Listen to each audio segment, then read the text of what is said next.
जोंनि बर' लिडारफ्रा बाहा national media फैबा इन्टारभिउखौनो होनो हाया, जेबोखौनो बुंनो हाया नेशनेल मिडियाआव।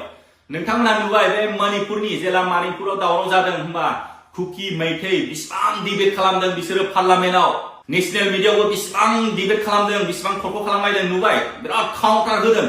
जोंनि बर' लिडारफ्रा हायो नामा? गैया, लासिं सिं। मानो होनबा जोंनाव मोजां सोलोंथाइ गैया। जुदि मोजां सोलोंथाइ नांगौ होनबा जोंनो मोजां सोलोंथाइ नाङा। दिनै नायदो दाना नोंसोर 500 थाखानि थाखाय भट होदोंमोन, जौ खापसेनि थाखाय नोंसोर भट होदोंमोन। दा मा लामाजों लांगासिनो दं जोंनि बर' लिडारफ्रा? जोंनि जेसेबांखि दा पलिटिकेल पावार एन्जय खालामदों सेस। मानो होनबा बिसोरो बिटिसिनि इलेक्सनावबो गाग्लोबगोन, एसटि मोननाय लोगो लोगो केन्डिडेट गसंनो हाबाय, इलेक्सनाव कम्पिट खालामनो हाबाय, आरो बे स्टेटनि एसेम्बलि एमएलए बाहायबो जेसेबांखि एसटि रिजार्भ सिट दङ बाहाय गासिबो बिसोरो गावसिनि बिजाथिखौ गसंहोगोन। गैला, थांदो दाना दिसपुरनि आसामनि राजधानियाव थांबावदो दाना, आरो जुदि बिसोरो बिटिसिआव गासिबो 70% बे रिजार्भआव गावसिनि केन्डिडेटखौ होजोबबाय, देरहाजोबबाय, दाना लादो नोङो बिटिसिआ सालायबावदो न' लासिं सिंलै जोंनि बर' लिडारफोर। बे बिटिसिआ जोंनि बर' हारिनि थै दान होनानै लाबोनायसो। गोबांथार मानसिफ्रा आन्दालनाव बुथारजाबाय। जोंनो बर'लेण्ड नांगौ होननाय बे बर'लेण्ड सोमावसारनायनि नामावहाय गोबांथार जोंनि बर' बिमा, जोंनि बर' बिब' बा बिनानाव रेप खालामजाबाय, अयथासार खालामजाबाय, सोरहाबा फिसालाफ्रा बुथारजाबाय। बे साननै सानथाम बे सियाराव जिरायनो मोननायनि थाखायनो हारिखौ फानबाय। खुलुमबाय, गुड मर्निं। नोंथांमोनहा बयबो आंखौ आरोबाव खावलायदों कमेन्टनि गेजेरजों, मोनद' हारिनो जुदि एसटिखौ होमारोबा बर'फोरनि थाखाय मा खहा जागोन? दिनै आङो बे भिडिअनि गेजेरजों नोंथांमोननो आंनि बुजिनायखौ एसे फोरमायलांनोसै। फार्स्ट, मा खहा जागोन? जोंनि बर' पलिटिकेल लिडारफ्रानो बे एसटिखौ होनो नागिरदोंना, बयनिफ्रायबो खहासिनानो जागोन जेब्ला मोनद' हारिखौ एसटि होनाय लोगो लोगो। जोंनाथ' बे बड'लेण्ड एरिया बाहाय एसटिनि रिजार्भेसन दङ, ट्राइबेल बेल्ट एन्ड ब्लक एरियायाव। नोङो एमपियानो जा, एमएलएआनो जा, बेनिफ्राय जोंनि बे बिटिसिनि इलेक्सन एमसिएलएआनो जा, बाहाय एसटिनि रिजार्भेसन दं। जुदि एसटिखौ मोनमारोबा मा जागोन? जोंनि बर'नि पलिटिकेल लिडारफोर मा जागोन मिन्थिगौ? नोंथांमोनहा गावनि आथिङावनो गावनो रुवाजों दाननानै लानायसो जादों। एसटि मोननाय लोगो लोगो मा जागोन? बिसोरबो मोनसे पलिटिकेल पार्टी खुलिगोन। पलिटिकेल पार्टी खुलिनानै जेसेबांखि एसटि सिट बाहाय बिसोरो गावसिनि मानसिखौ होगोन। नोंथांमोनहाथ' मिथिखायो, गुबुन नन एसटि मानसिफोर बिसोरथ' मालाबाबो बर'नो भटखौ होनाय नंखाया। होगोन, बिसोर मालाबाबो बर'फोरखौ सैखाया, बिसोर बर'नो भट होगोन। होआ होनब्ला नायदो बाहा एसटि नांगौ नामा, एसटि नांगौ ना नाङा होननाया बाहा सेस गावनि ओंखामखौनो गावनो फोजोबनानै लानाय। आरो मोनसे खोथाया बुंबावो, गावनि आथिङावनो गावनो रुवाजों दाननानै लानाय। गेलेबावदो दाना बिटिसिनि चिफ जाबावदो, बिटिसिनि इएम जाबावदो, दाना आसामनि एमएलए जाबावदो। बाहा नोंसोर हागोन बिसोरजों? बर'नाथ' गावजों गाव अलरेडि बोफ्लेलायखाबाय भटफ्रा। नोंसोर हागोन, नोंसोर हागोन, जुजिनो हागोन बिसोर। लेखा फरायावबोथ' गोरोंखा बिसोरो, नोंसोरथ' गैया बाहा ना डिग्रियानो दं ना मोजाङानो फरायनाय। बिसोर हास्लाबगोन? मालाय मोजां कलेज, मोजां इउनिभार्सिटियाव फरायनानै मोजां गियान लानानै फैखानाय। एसटि होबा मा जागोन? नोंसोर सानदों गावसोरनो राजा जाबाय थानो हागोन? नैबे खेबसेखौल' राजा जानो हागोन, नेक्स्टनिफ्राय आउट। गैलाबो। एसटि मोननाय लोगो लोगो मालाय गावसिनि हारिनि केन्डिडेटखौसो होसिगोन मानो होनबा बिसोरबो एलिजिबल जाबाय जोंनि बिटिसि आवथ' 70% एसटि रिजार्भ होमबा जेसेबांखि बे एसटि रिजार्भ जायगा बाहाय बिसोरो गावसिनि केन्डिडेटखौ गसंहोगोन गावसिनि केन्डिडेटआ गसंनाय लोगो लोगो ओरै आखाइ खबबाय गुबुन नन ट्राइबेल हारिफ्रा बर'खौ सैखाया ओरैनो होमबा गेल्लागब दाना बिटिसिनि चिफ जाबावदो बिटिसिनि चिफ बिटिसिनि EM हागोन हाया बे बिटिसिआ जोंनि बर' हारिनि थै दान होनानै लाबोनायसो गोबांथार मानसिफ्रा आन्दालनाव बुथारजाबाय जोंनो बर'लेण्ड नांगौ होननाय बे बर'लेण्ड सोमावसारनायनि नामावहाय गोबांथार जोंनि बर' बिमा जोंनि बर' बिब' बा बिनानाव रेप खालामजाबाय अयथासार खालामजाबाय सोरहाबा फिसालाफ्रा बुथारजाबाय हो बे आन्दालन खालामनायाव आन्दालन खालामनानै जोङो BSc मोनबोदों BSc नि उनावहाय BTC मोनबोदों आरो नै दा 2020 आव BTR मोनदों होमबा बोरो नोंथांमोनहा ओरैनो जाम्बा जाम्था बे बर' बिमा बर' फिसाखौ बुथारहोबाय रेप खालामहोबाय दा थाङै थुङै आराम रेडिमेड जाजोब्बाय गासिबो हो बेखौ गुबुन हारिनोसो आराम जाहोनो थाखाय नोंथांमोनहा बे BTCखौ लाबोबाय होमबा आन्दालनखौनो खालामनाङामोन बेबायदि राननानै जानो लुगैदोंबा नोंथांमोनहा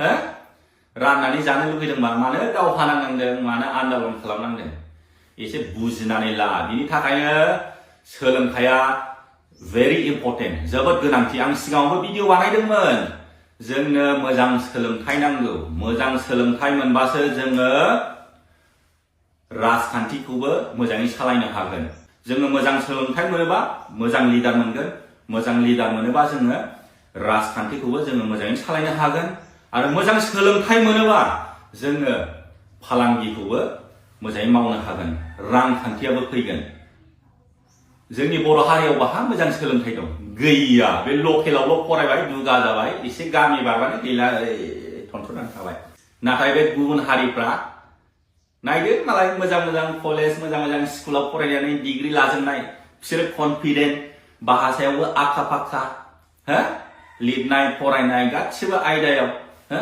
जोंनि बर' लिडारफ्रा बाहा नेशनेल मिडिया फैबा इन्टारभिउखौनो होनो हाया जेबोखौनो बुंनो हाया नेशनेल मिडियायाव नोंथांमोना नुबाय बे मणिपुरनि जेला मणिपुराव दावराव जादों होनबा कुकी मैथै बिसिबां डिबेट खालामदों बिसोरो पार्लामेन्टआव नेशनेल मिडियायावबो बिसिबां डिबेट खालामदों बिसिबां थरख खालामनायदों नुबाय बिराद काउन्टार होदों जोंनि बर' लिडारफ्रा हायो नामा गैया लासिं सिं मानो होनबा जोंनाव मोजां सोलोंथाइ गैया जुदि मोजां सोलोंथाइ नांगौ होनबा जोंनो मोजां सोलोंथाइ नाङा दा नोंथांमोनहा बुजिनो हाबाय सेथि खहाया मा जागोन जोंनि पलिटिकेल पावारा दंस जागोन मोनद' हारिनो एसटि होनाय लोगो लोगो जोंनि जेसेबांखि दा पलिटिकेल पावार एन्जय खालामदों सेस मानो होनबा बिसोरो बिटिसिनि इलेक्सनावबो गाग्लोबगोन एसटि मोननाय लोगो लोगो केन्डिडेट गसंनो हाबाय इलेक्सनाव कम्पिट खालामनो हाबाय आरो बे स्टेटनि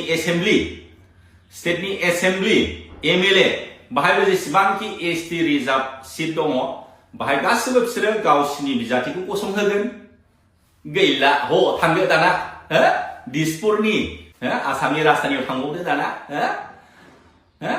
आरो जुदि बिसोरो बिटिसिआव गासिबो 70%नि बे रिजार्भआव गावसिनि केन्डिडेटखौ होजोबबाय देरहाजोबबाय दाना लादो नोङो बिटिसिआ सालायबावदो लासिं सिंलै जोंनि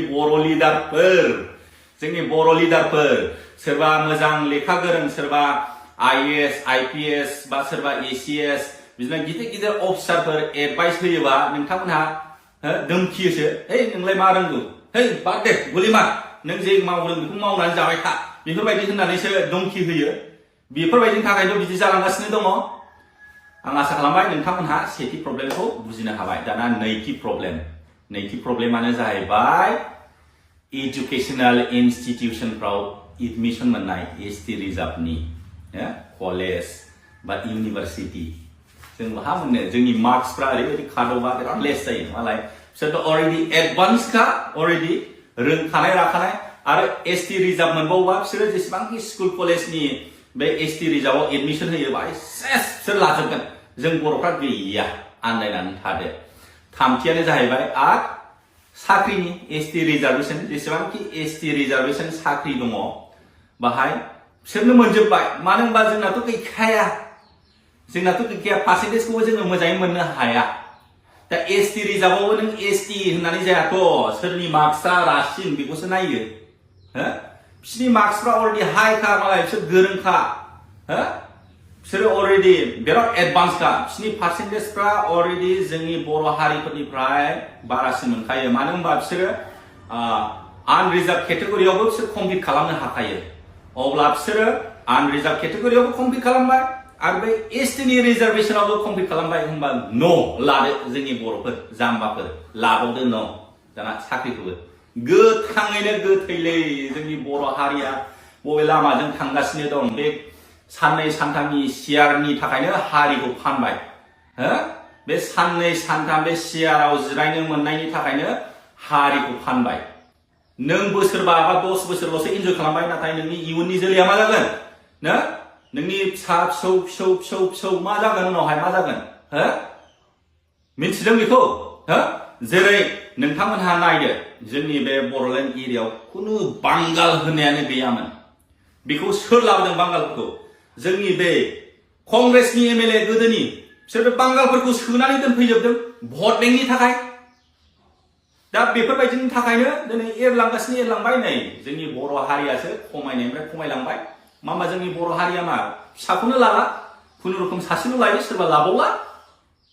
दा मालाय नै बांगालफ्रा साब्रै साबा हाबा लायो बिसि बेनिफ्राय गथ' खाङो हो सासे हिनजावना 8 जन 9 जन गथ' दं बिसिनि पपुलेसना बांगासिनो आरो डेम'क्रेटिक कान्ट्रियाव पपुलेसन इज ए पावार जायनि हारिया पपुलेसन बारा गभर्नमेन्टआबो बेखौसो इम्परटेन्स होयो मानो होनबा भट बेंक भट नांगौ भट गैयाबा देरहाया बुजिनो हादोंना। दा जोङो खौसेथि जानांसिगोन जोंनि बर' हारिफ्रा जोंनि रायजो राजाफ्रा जोङो इलेक्शन समाव मेगन खाना जानो नाङा सोरबा जौ पेक मोनसे मोनलोंबानो बेदर एसे मोनजाबानो गैला आरो सोरबा 500 थाखा मोनबानो होबाय बिजों बायजाबाय।